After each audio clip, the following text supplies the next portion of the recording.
Welcome to Real Estate Coaching Radio, starring award-winning real estate coaches and #1 international best-selling authors Tim and Julie Harris. This is the #1 daily radio show for realtors looking for a no BS authentic real-time coaching experience. What's really working in today's market, how to generate more leads, make more money, and have more time for what you love in your life. And now your hosts, Tim and Julie Harris. Welcome back. It's Tim and Julie Harris, and this is your favorite real estate coaching and training podcast. And this is fabulous, fun, free-form Freak Show Friday, which means on Friday, we talk about whatever the heck we want to talk about. And we don't have much of a script or an outline to go off of. Julie always brings notes, but the moral of the story is we talk about whatever is on our mind. And there is a lot on our mind this Friday. And a lot on our mind with regards to real estate, but frankly, a lot on our mind with regards to things that are frankly not even real estate adjacent, which hopefully Julie and I will have the courage to talk with all of you about today. So Julie, welcome to today's show. Thank you. They have been properly warned. That's right. That's true. That's our disclosure, right? So this is not our normal real estate coaching and training podcast.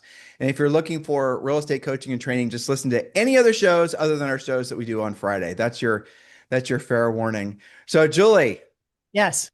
Almost Thanksgiving. You ready? I know. I'm getting there.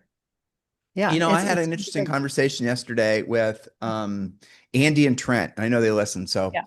I'll use them by name. And we are talking about how, as a top performer, you coach somebody, or you go from, it's impossible to go from a top, and these guys are, she's the #1 in Central California with not just EXP, but with like her entire, the entire region. So she's, a stud, and her and Trent both.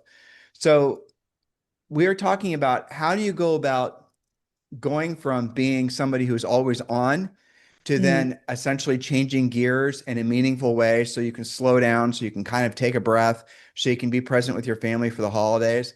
And you and I both know that's really impossible, almost impossible, because your brain naturally is going to go to whack-a-mole mode, right? And I'm going to tell you what I told them and suggested to them, and you tell me what you think. Okay, make sure you're looking at the camera, sweetie.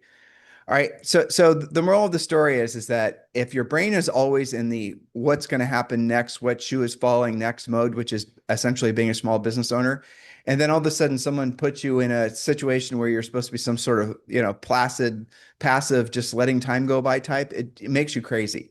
And then what happens is nature abhors the vacuum. And so you're going to find other things to fill your mind with to worry about. So you're going to go from business worries. And what a lot of people do around the holidays, the reason that frankly so many people are miserable around the holidays is because they go from they go from business, sort of hyper mode to then all of a sudden that's set aside.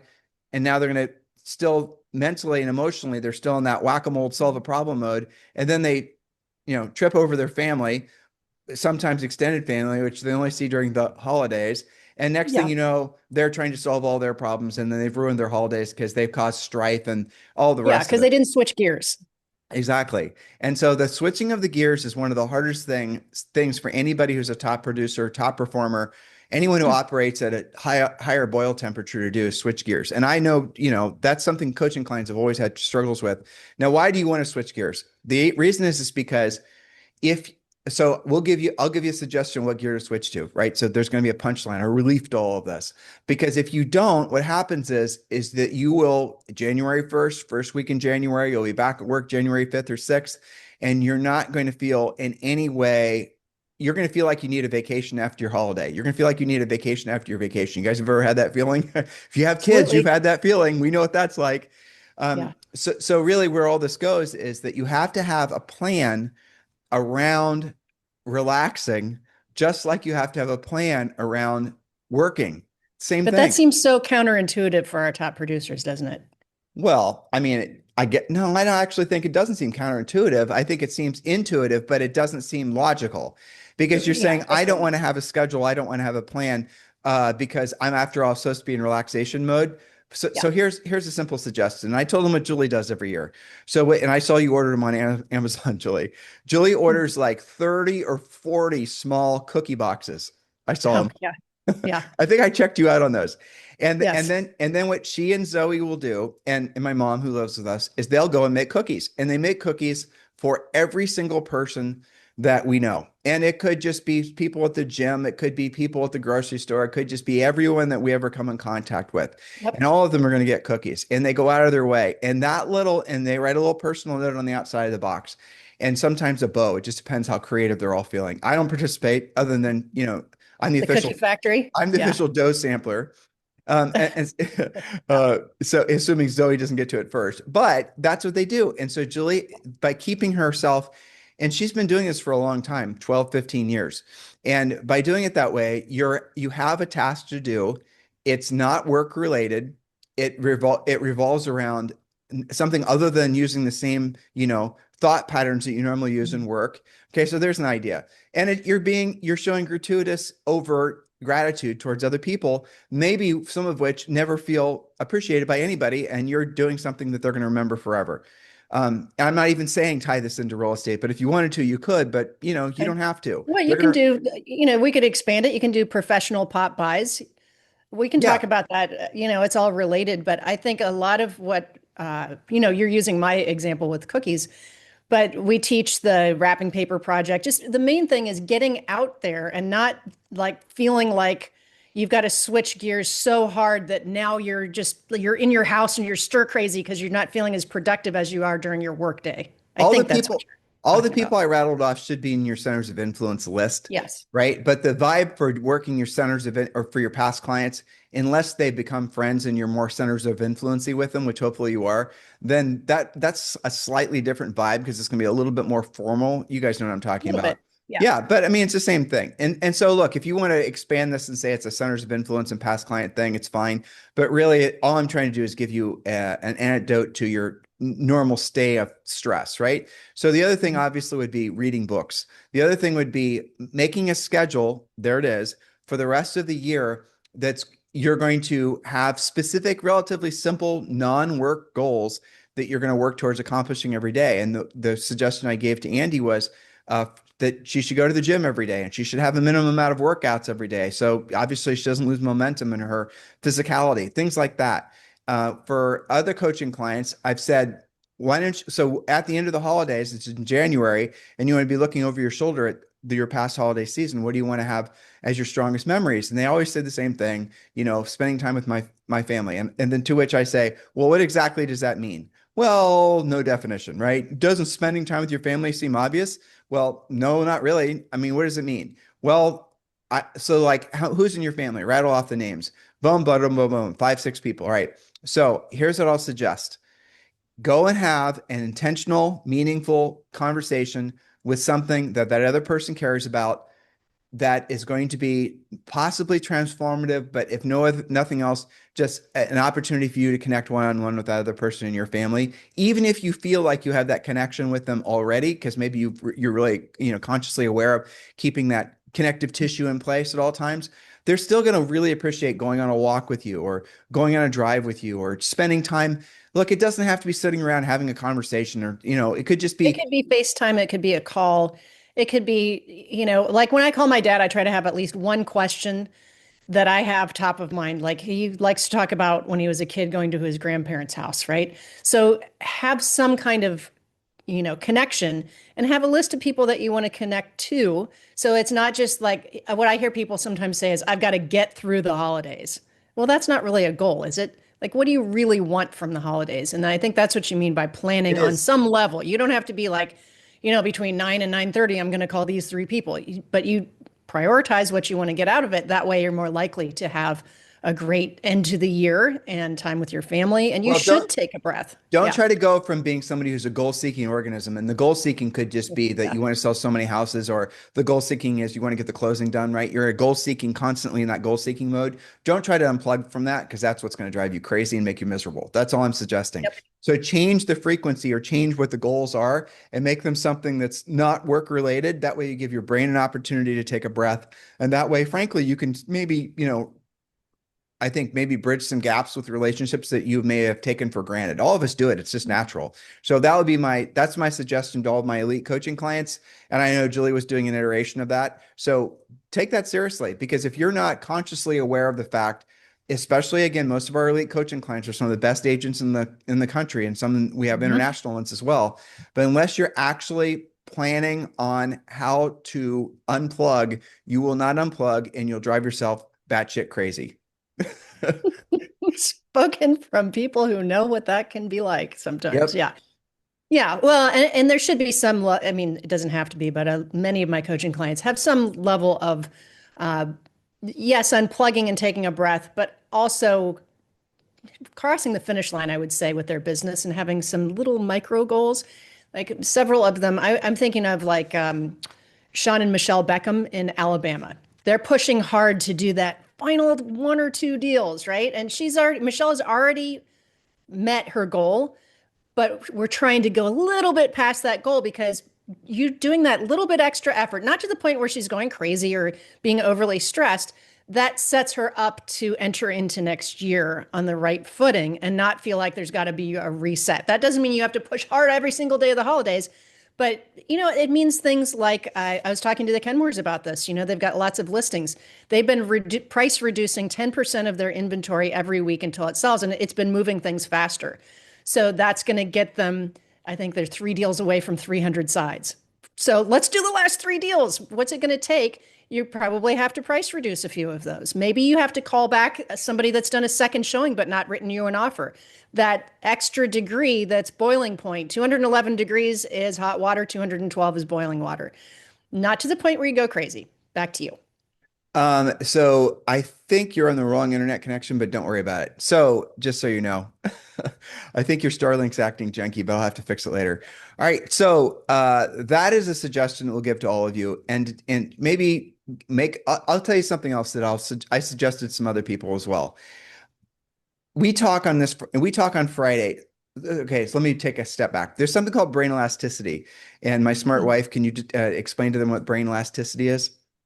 Well, I think you would call it staying frosty, right? Being able to take in more information and assimilate that and use it in your life. And it doesn't always have to be real estate things, but your thoughts being fast enough. There's a lot of different things it means. I'm not sure. I'm going to go to my favorite AI. We shouldn't be choosing winners. I can do it on my phone. Brain elasticity. And I'll read you the definition because I don't know the definition either. It's similar to what you said. Brain elasticity is a technical term for neuroplasticity. Boy, do I sound smart right now. Is your brain's built-in ability to change, adapt, rewire, and grow throughout your entire life. It's the reason you can learn a new skill at 15 or 75, recover from injuries, break old habits, build new ones, sharpen memory, improve emotional control, and get better at anything with deliberate practice. How it works, simple version. Boy, my chat really knows me. It always gives me simple version. It's because you've asked it to so many times. No, I was talking. What was it? What was the one I was talking with? Oh, you were trying out. Was it Perplexity or what? No, one of them. It was the one from Google, and they're all like celebratory of their newest version, and it was so freaking annoying. It was kind of funny to listen to be honest with you. Yeah, I was doing the talking version. Was it Gemini? Gemini. Maybe? Yeah. I don't know if you guys know that you can do a chat version or like a talking version with Chat GPT and a talking version with Gemini.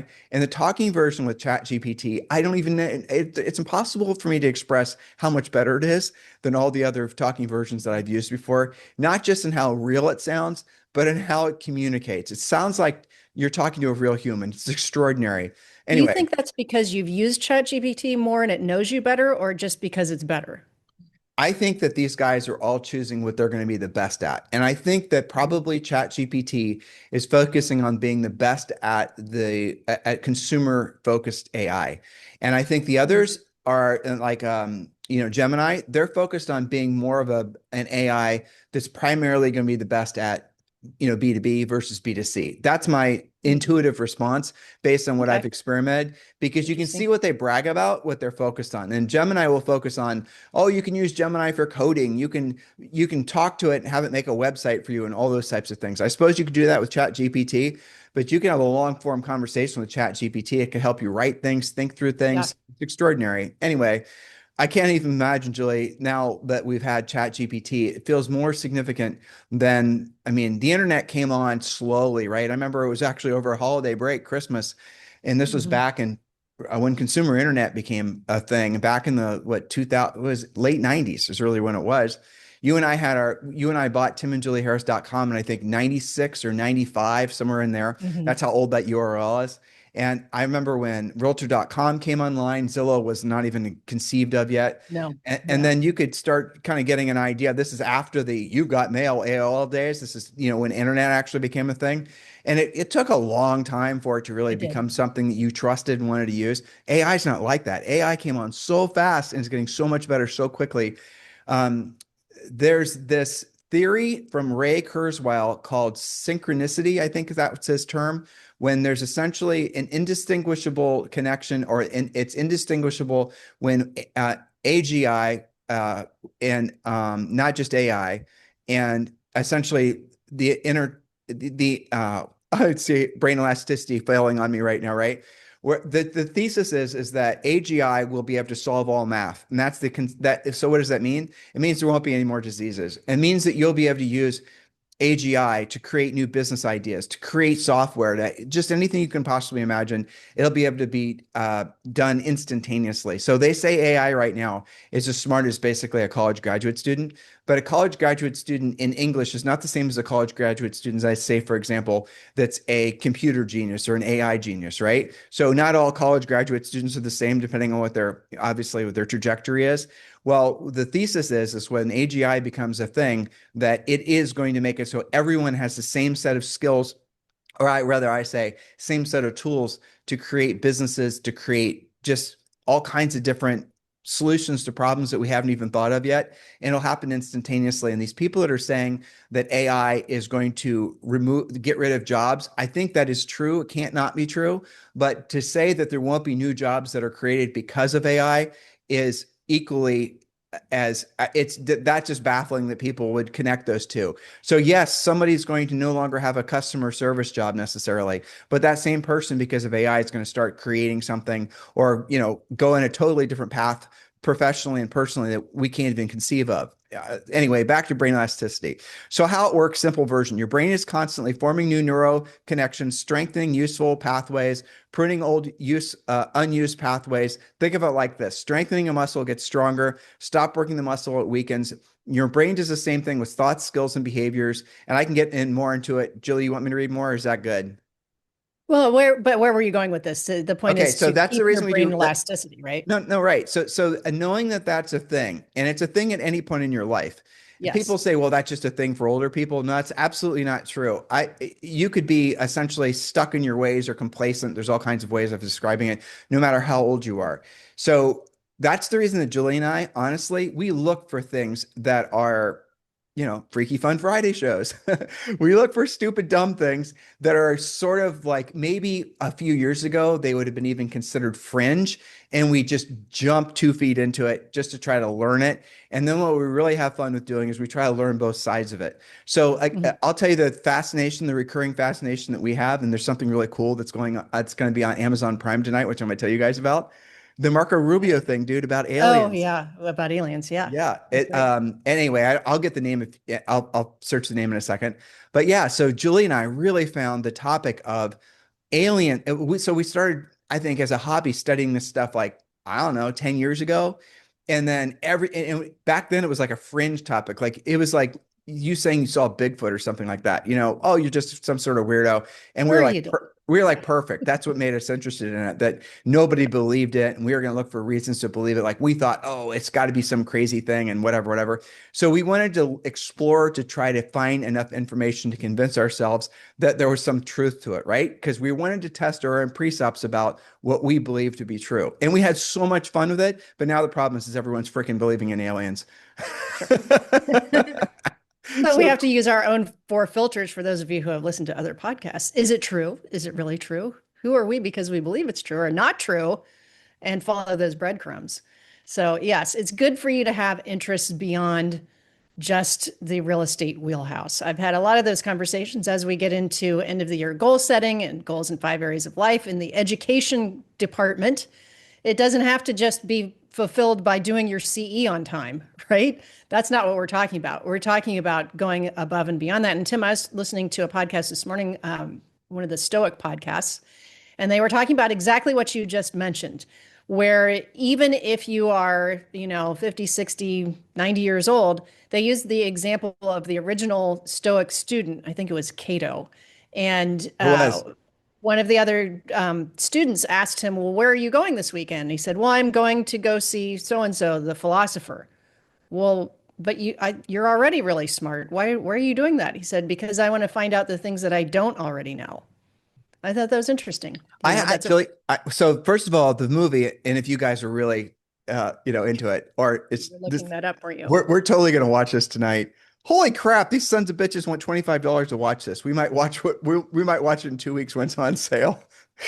Anyway, it's called The Age of Disclosure. All right, and so Intriguing. I'll read the thing to you guys. All right. The explosive documentary that reveals an 80-year-old global cover-up of non-human intelligent life and a secret war among major nations to reverse engineer. Oh man. I mean, so You already have that queued up on the TV and I you're waiting do, for I do. Well, but so why do we enter all of this? Because we want to force ourselves to have brain elasticity because it's too easy to become complacent and say, I believe what I believe. Like another thing I was really interested in, and you guys have heard me working through this in the podcast. I and Jules and I did not understand why the hell there would be anybody anywhere that said it's not better for people to own a home than rent. Like, right. And we have friends, Peter Schiff, who thinks I know. people should just rent and yada, yada, yada. And then when confronted with the facts, they immediately don't listen. And I thought, like, I've had these interactions with people in real life and other places. And I like, why the hell would you want a nation of renters? Why would you want people not building equity? What's the counterbalance to the narrative that I believe to be true? So I went down the rabbit hole. Jules and I talked about it, and we really wanted to explore why people actually believe that. And the reason that they believe it, and I'll tell you the punchline, is because without them actually knowing it, it's essentially a socialistic Marxist tendency. That's it. That's where all of our exploration went. It went back to things that Karl Marx wrote about ownership of anything, of private ownership of anything, and the fundamental belief that the government should be in control of essentially all assets. Yeah. And that we should all have some sort of level playing field where the big all-seeing eye. Everything's communal and we all share everything. And I mean, that's the essence of it. And I'm not even going to argue the philosophy. I was just curious as to why people actually believe that is better when faced with the facts that, the average homeowner has got a multiple of net worth that's even like 40 or 50x or something crazy like that. That communities are better, that family formation improves, that happiness improves with homeownership. Like the list of benefits from homeownership, it's so intuitively obvious that it almost seems like somebody has landed on the earth, aliens, and said, it turns out breathing oxygen is bad for you. Do you remember a few years ago when some moron came out and said actually breathing oxygen, actually air, is bad for you? Somehow bad for you. I would ask, what is the alternative exactly? Well, I know, but somebody came out and said that. It's like, what? Yeah, next it'll be water. But anyway, so Jules, what is it that you're exploring that is a pure selfish trip down some rabbit hole to distract yourself from the normalcies of life that you haven't told me about? Because you just looked away, which tells me no, I think I have told you about it. We talked on the ride home from the gym about my northern exposure habit. That's interesting for me, and their Northern Disclosure podcast is really interesting for anybody other than me, the 3 people that care about that. There's lots of different things. I listened to a great podcast called A Way with Words that tracks like language and where it comes from and why there's certain sayings that maybe we hear from our coaching clients in the South that we'd never hear from somebody in Seattle. Just tiny little, I call them mind snacks, right? It's just something that's unrelated to my normal day-to-day things that takes me 10 or 15 minutes to listen to that's really interesting. I listened to something this morning about gratitude because I've been thinking a lot about Thanksgiving and, talking with coaching clients, and like we talked about at the top of our podcast today, how to help them unplug and really get into meaningful gratitude. And it was just a story about a fir tree that its whole life is looking at these other trees, and it always wants to be taller. It always wants to be something else. And then it gets to be taller. And one day it's with all of its tall fir tree friends and they get chopped down. So, it was like step after step. But the point, the punchline is, even when it became a Christmas tree, and it felt very fulfilled. And I've always wanted to be more of a tree and be fulfilled. That was just basically one day Christmas. And then what happens to Christmas trees that are cut down? They end up in the fireplace. And the moral of the story was that its whole life growing up, it wanted something else. And when it was reflecting, when it was somebody's living room being a Christmas tree, it thought, well, this is great, but what's going to happen tomorrow? I miss seeing the little bunnies hop by, and I miss seeing the clouds, and I miss being in the forest with all of my tree friends. I was listening to that, previewing it to listen with Zoe on the way home because I'm listening to different Christmas stories and stuff. So you asked. No, it's good. And well, so you also gave me a mini TED talk last night about the things you've been listening to about AI.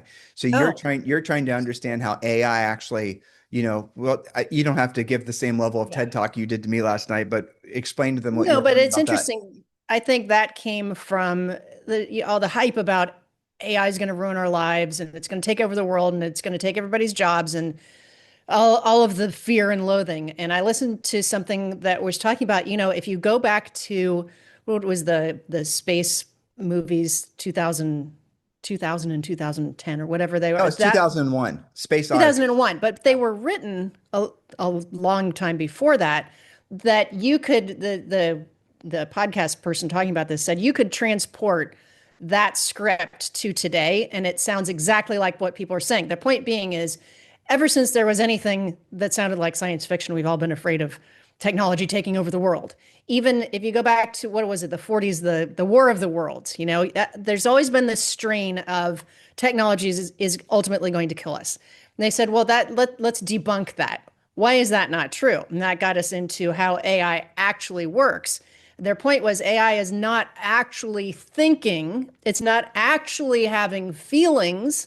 It may give you a compliment. I heard you talking to the one last night, and it was trying to say, well, okay, well, I'm going to do what you want or whatever. It's trying. Let me talk about that because that was so annoying. So when I asked, I'll use normal, normal talking voice, and I don't know how else to say it. Julie's going to correct me here, but not even vernacular.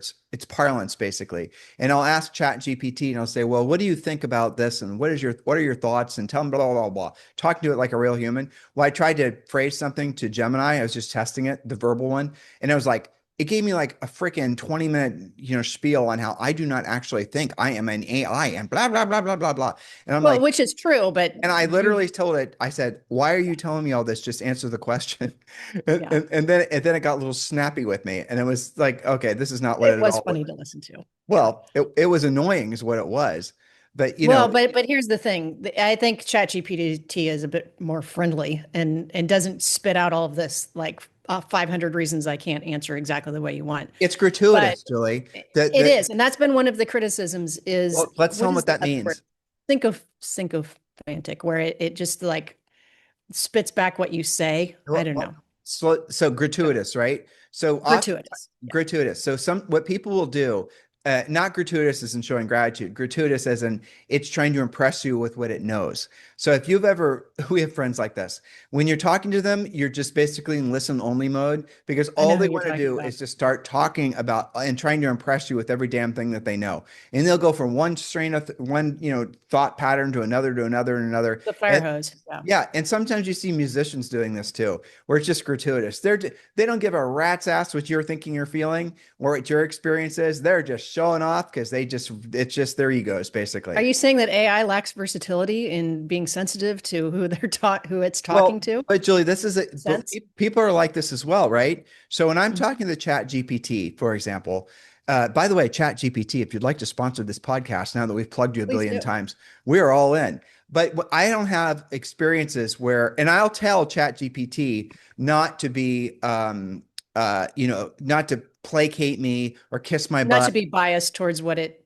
thinks that you already think. Right. And I've told that several times. And now when I ask it a question, it knows what I'm asking. And it always says, I'm going to give you a direct, no BS answer. I don't have to season it for essentially wasting time with telling me how wonderful I am, which is something. But you had to train it to do that. Right. But it didn't take that long. A couple prompts, basically. My version of that is I'll be working on a podcast or something, especially like the predictions podcast or something like that. And I'll have researched something and it'll help me clean up the writing. And I'll say, well, tell me if I was wrong about this. Right. Or counter argue this. Is there a reason that this wouldn't be true? Well, and you do have to do that. Otherwise, it'll just kind of play along, I think. So the point of being, if you're listening to somebody who just likes to talk and just to hear themselves talk, it's annoying, it's boring, and you might be that person, so you might want to stop. But what you'll also find is this: if they're overly pandering to your ego, it feels very manipulative. Well, that's a lot of the quirks and features of the different AIs. But you can kind of program it out of it. But again, with ChatGPT, I don't have those issues at all anymore. It's just like talking to a super assistant that is incredibly smart about any kind of topic I can possibly imagine. And I use ChatGPT personally for every damn thing: personal stuff, business stuff, and real estate, investing stuff. I have got a hobby podcast that I started about a year ago called Full Throttle Talk. I use it for that, coming up with content, just all kinds of different things. So it's fantastic. I mean, I truly love it. I have to say, ChatGPT for me has been professionally and almost personally. Well, I'll give it a compliment. How about that? That's how crazy I am about it. It helped me work through what would have been a very complicated business decision about Julie and I had a business that we were thinking about investing in that was outside of our wheelhouse. It wasn't real estate.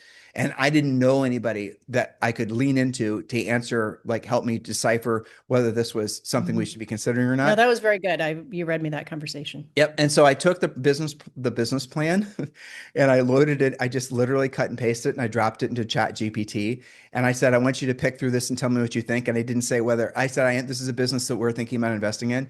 And it found irregularities and bullshit. And it came back to me and it literally said to me, like as if it was the wisest business advisor ever, these are all the red flags that I see. And I didn't ask it for red flags, but it told me the red flags. And it started with the most basic stuff of the phrasing of different things that were a little bit too boastful. And then it went back in and said, and then it started checking the assumptions and the claims that were made in the business plan and found irregularities. So it's the business plan, let's say, we have 17,000 orders from Amazon for these new kinds, I'm making this up, for these new kinds of boxes that are made of the special, material that won't saturate itself with water if get caught in the rain or just whatever it is, right? And so what it did is it went in and it found it validated or invalidated, in the case of what I'm describing to you, the claims that were made in this business plan, which how the hell would I have ever done it before? And then I asked, how did you know this? How did you go? Remember, it wasn't boxes, it wasn't Amazon, it was something totally unrelated. And I asked it, how did you figure this out? And it told me. And this particular investment was something to do with a government agency. And it had something to do with mining. And it was able to go into the exact government agency that issues licenses, mining permits in different parts of the country, and was able to find the LLC behind the LLC behind all this crazy ass shit that I never would have been able to find. And but what was cool was what you're demonstrating is you're overcoming, like you had unconscious incompetence. You didn't know, in this case, because it's out of our wheelhouse, you didn't necessarily know exactly the right questions to even ask to assess, is this really a great investment or not? Should I, because you read people's business plans, of course, it's going to be their best foot forward. They're promoting their business plan, right? So it was able to overcome your unconscious incompetence and make you more consciously competent far faster than going back and forth and questioning and like even going to Google and wondering whether this is something I should read or not read. The speed in which you were able to learn, is this a good decision to make or isn't it, was so much faster. I think that's something that's really interesting about what AI is doing in affecting our ability to learn. Well, not just about business things, which all come, but it did all this. Virtually anything, yeah. Without me prompting, the special sauce of what I'm describing to you guys, it went into the internets and it did all this research without me asking it to. I didn't have to ask it to continue to drill down. It did it on its own. You didn't have to know even what to ask. And I remember when it spit out, I was like, what the hell am I reading? I cannot believe what I'm reading right now. Because, be honest with you, the person that was pitching this to us was somebody that I trusted. And now I know to look over my shoulder, because what the claims that he made in this business plan or this proposal were just chocked full of, let's just call them irregularities. And so the summary from ChatGPT was, investing in this is similar to buying a lottery ticket. You have to be willing to lose it all. I thought that was a really interesting summary. Yes. Yeah. Well, asked and answered. Yeah, exactly. Well, so the understanding how AI works is kind of fascinating. I had somebody else ask me yesterday about things that we are attracted to in terms of investing, and the answer is always going to be the S&P 500. I know it's boring and people roll their eyes, but you know the thing is, for the last 20 plus years, it gives you a 10.3% return on investment. Now, if you have some gambling money and you wanted to go a little bit ahead of your skis and you wanted to maybe have some big rolls of the dice, I would be looking into anything on, and this is again, I'm exploring all this using AI. I anything that is foundational in the laying of the railroad tracks for AI. And that's going to be, but the problem is again, there's a lot of very sketch stuff out there. You're going to have to really do your research on. So Julie, do you know about the 3 Mile Island? Remember the 3 Mile Island from the 80s, the nuclear power plant? Wasn't that in Jersey? I think that's right. Right. Jersey or And New York. Yeah. so there were two or three individual like power plants that were all part of 3 Mile Island. I'm getting if Jersey Lights, if I'm getting this wrong, let me know. So one of them had a meltdown and then they ended up shutting the whole thing down. Well, Julie's researching it. So the government, essentially it's just been an abandoned site for all these years. The need for energy right now because of AI. So every time you do an AI search, it's using what's called chips, which are massive machines. They're not little chips. They're actually big boxes. You get, again, these NVIDIA chips. They're these extraordinary machines, not chips. So these NVIDIA chips use enormous amounts of energy. And to have a Chat GPT or a Gemini or a Grok, you need crap tons of these damn things, and they require so much energy that it's extraordinary. And the fear is, makes sense, that the amount of energy that to just keep up with hypothetical consumer demand is going to tax the power grid so bad that people's electric bills are going to go through the roof. We're going to have brownouts, all kinds of these other problems, right? I mean, it makes sense. So the rush now is to create more forms of energy. And China is absolutely eviscerating the United States in creation of all kinds of new forms of energy. Not new as in, well, solar, wind, but nuclear, coal. They're doing everything is greenlit that produces energy. That's what they're doing because they know at the end of the day, the one with the most energy is going to be the one that has the best AI because the AI is going to be the most reliable and consumers are always going to use the most reliable AI. I mean, I love Chat GPT, but if all of a sudden it becomes a dumpster fire, I'm going to pop to Grok or something like that. Does that make sense? You guys are like that too. Well, so guess what happened? Microsoft, remember Microsoft? And the government partnered on one of these nuclear power plants at 3 Mile Island. So in essence, the way I read it, didn't spend a lot of time researching it, just read it, is that Microsoft owns its own nuclear power plant in New Jersey, and it's in a public-private partnership with the government, and they're going to get the nuclear power plant working again, and at the same time, obviously power their AI, but also going to provide energy back to the grid for consumers to bring their electrical bills down in that part of the country. That's the type of thing that we're interested in investing in, and you should be too. It would be similar to if it was back in the day where we decided to go from oil to electricity. And Thomas Edison tapped you on your shoulder, or Tesla tapped you on your shoulder and said, "Hey, you heard of this thing called light bulbs? Or have you heard of this thing called copper wire? Or how about railroad tracks?" So we are literally, this is what makes this time in our life so special. We're literally at it's an amazing technological revolution, but we're also back in a way in the industrial revolution at the same time. So what are you thinking about all that, Julie? Okay, I have something along those lines, but even more radical. Uh-oh. Are you ready? You have to Let's stay go. with me. Okay. All right. Speaking of energy, and because AI certainly takes all of that energy, and that's the hot topic is how are we going to deal with that? This is something that my dad told me about. Okay, this is really fascinating. The primary energy project. There's an energy project in southern France. It's ITER. You call it ITER. I think it's how you pronounce it. International Thermonuclear Experimental Reactor. Okay. Now listen to this.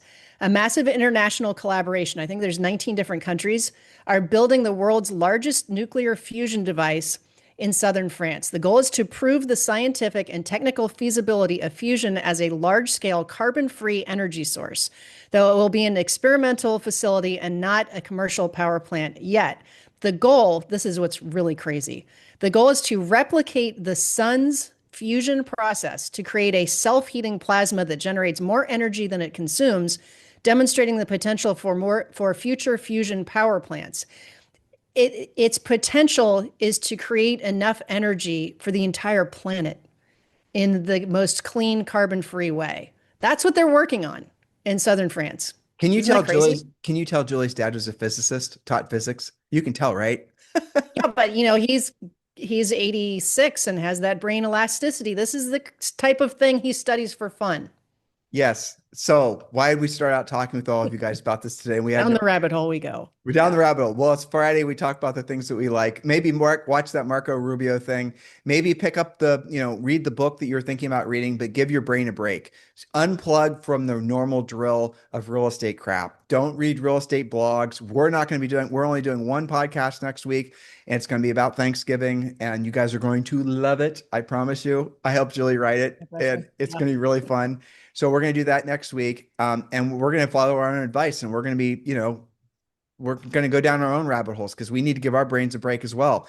And then work on being comfortable with taking a stance against, you're going to talk about it. No. Yes, you are. You're going to talk about it since you brought it up. Julie just messaged me something. So try to take whatever your preconceived beliefs are about anything. This is the way it is, no matter what. This is, there are no aliens, for example. Oh, I had this conversation with Gemini last night. What a dumpster fire of an answer it gave me. Then I had a nice conversation with ChatGPT. It was a lot of fun. But, okay, so find something, write down, think of something that you absolutely positively know is true. Mm-hmm. Whatever. And then go to ChatGPT or on wherever, and then tell it to give you the counter argument and check your precepts. And when you do that, your presuppositions about what you think, right? When you do that, what's magical happens is once you get past being uncomfortable, is you start feeling liberated and free from the old thought patterns.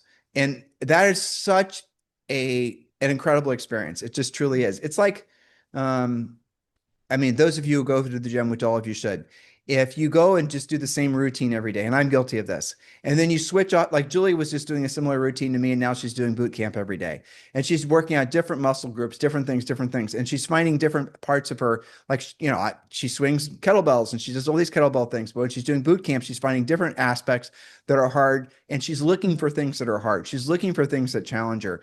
And again, I need to do the same thing. But the moral of the story is do the same thing for yourself mentally. And then what happens is your emotional state will change because you get unplugged from the repetitious thoughts. And if you guys haven't figured this out yet, the reason as you get older, it feels like time goes faster.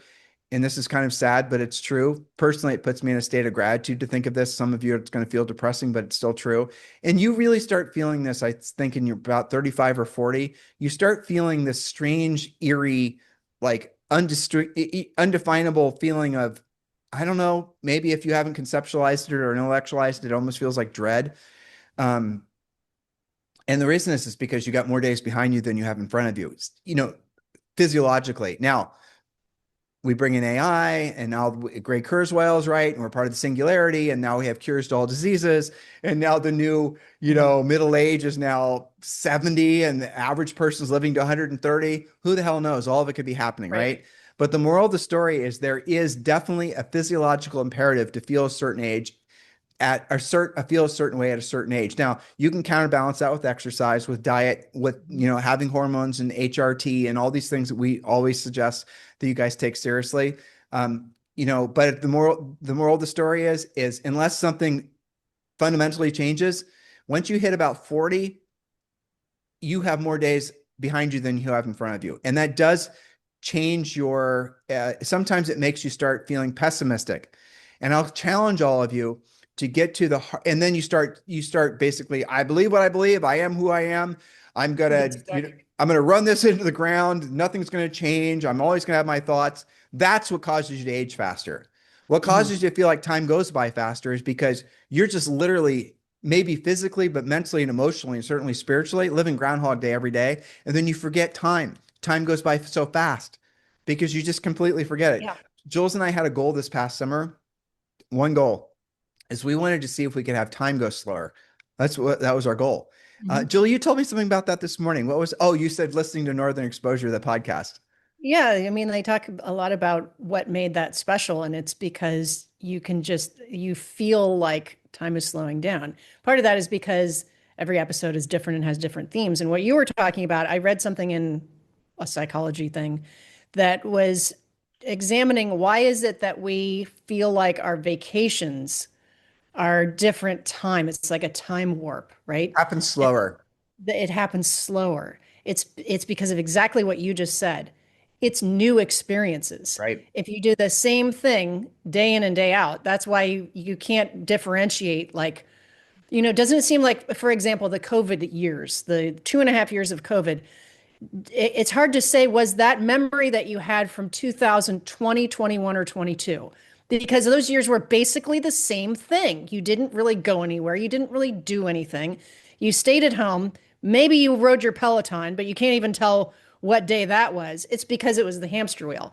And that's why, refreshing your mind and having that brain elasticity and Maybe you doing can't do things. it. Maybe you Yeah. can't traipse off to Europe for a month and have those experiences, new sights, new No, smells but you can do different things. mentally. Yeah, mentally. And you have to maintain your business day. That's why we have daily minimum standards. You're not doing 20 things every day, but you're doing the things that keep the train on the tracks so that you can have this other space in your mind for doing the things that you want to do when you want to do them. All right. Make So sense? Julie brought something up Oh and she's no. embarrassed and I'm going to have her Oh, do it that was for anyway. you. That wasn't for Oh, me. I know, but still, we should tell them about it.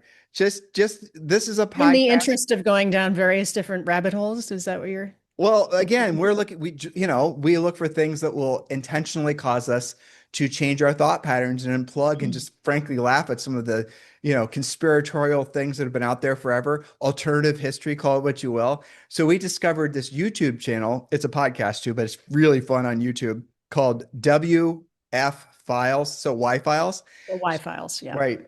Hosted by a guy named AJ, and he's got this little sidekick. You got to see it. I'll describe it to you. You're going to think I'm crazy, but it's a orange fish in a bowl that heckles him, not the whole time, but a lot of ways it heckles him are so freaking funny. And so Hecklefish, when he's trying to talk about the Ankhenaki or whatever it is, the fish will start Anunnaki, heckling yeah. him, and it is so freaking funny. It is hilarious. So Zoe started watching some of these with us, and so Zoe has got the Heckle-Fish's voice nailed, and she'll just all of a sudden start talking like Heckle-Fish, and Julie and I cannot stop laughing. But I mean, It's hilarious. she's using it for the same. It's none of it's X-rated. It's all PG, so it's fine to watch with your family.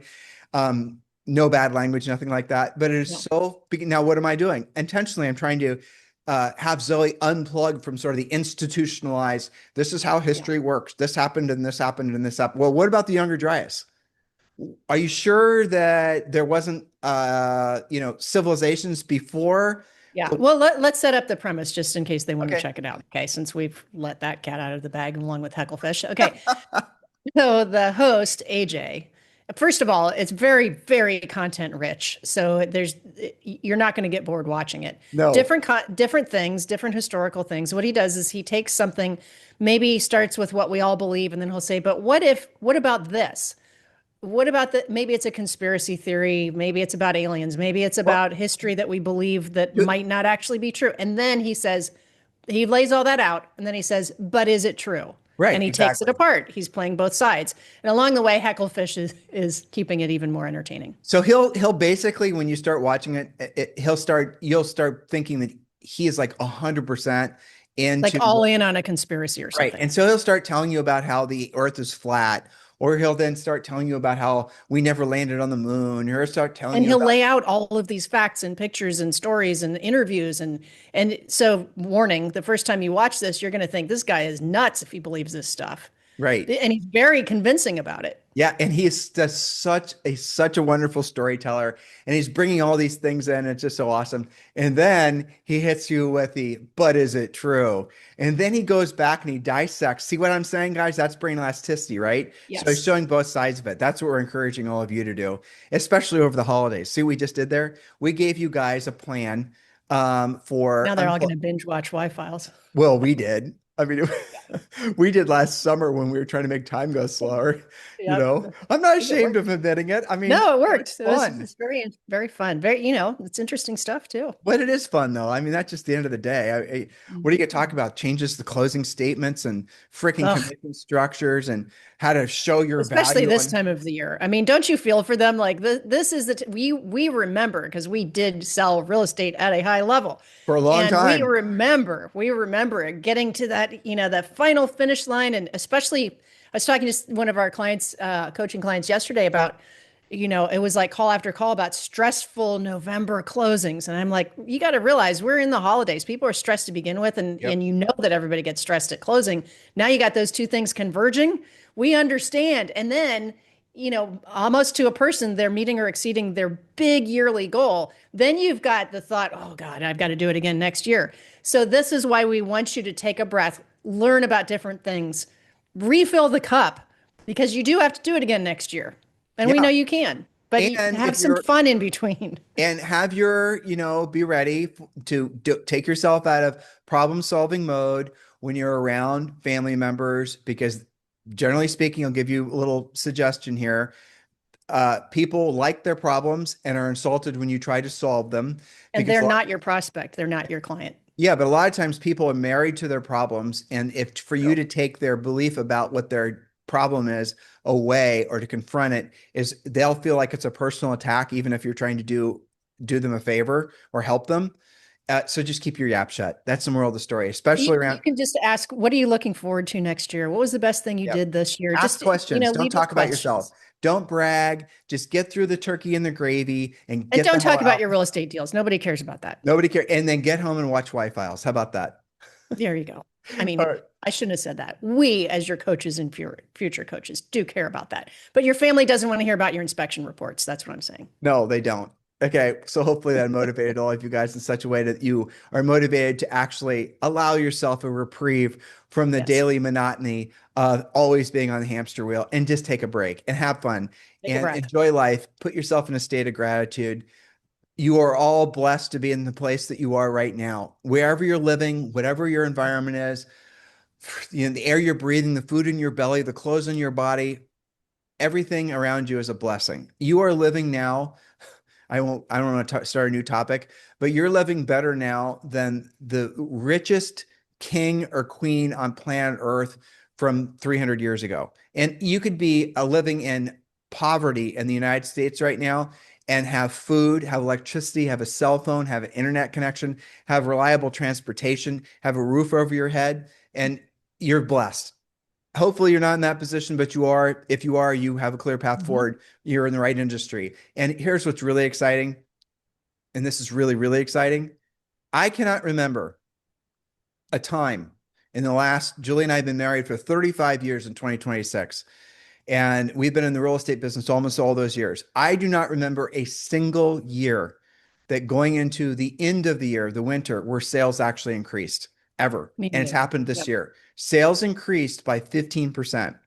I'm going to say Mhm. it again. There is more momentum going into 2026 than I've ever personally seen. I didn't research it. I could to find if there's any aberrations other than this one. But the moral of the story again is if you get your head right, if you get your skills right, if you take some time off and get your mental and physical energy right, you're going to have the best year ever. And it won't just be one year. You don't just have to have a good year and a bad year. You could have the rest of your life be ever increasing levels of success, ever increasing levels of success in your business and personal life. That's what you could be setting yourself up for. Hopefully you're opening your mind to it. Oh, and if you're looking for a great book to read over the holidays, Harris Rules. It's available at On Barnes, our Amazon. book. It's a bestseller, available at Amazon, Barnes and Noble, every other bookseller. It's just available everywhere. So there's my suggestion to you. It's $20. You can afford it, or get it on audio. I think it's $10 or something. In the meantime, you guys have a fantastic day. If you don't listen to us next week because you're traveling for Thanksgiving, have a blessed Thanksgiving. God bless all of you. In the meantime, we are going to be producing a Thanksgiving special show, which we're really looking forward to doing. It's storytelling. We're going to give you a little history lesson about the Pilgrims. You're going to love it. Yes. It'll In be the interesting. meantime, have a fantastic day. We'll talk to you on the show tomorrow. Remember, literally thousands of past podcasts you can listen to anytime. Have a great day. Hello, thank you for having watched this video. Please remember to subscribe to our YouTube channel. That's right. And don't forget to hit that like button, leave your comments and questions below, and we will get right back with you. Thank you for watching this video. Remember to watch the next one. You're going to love that one.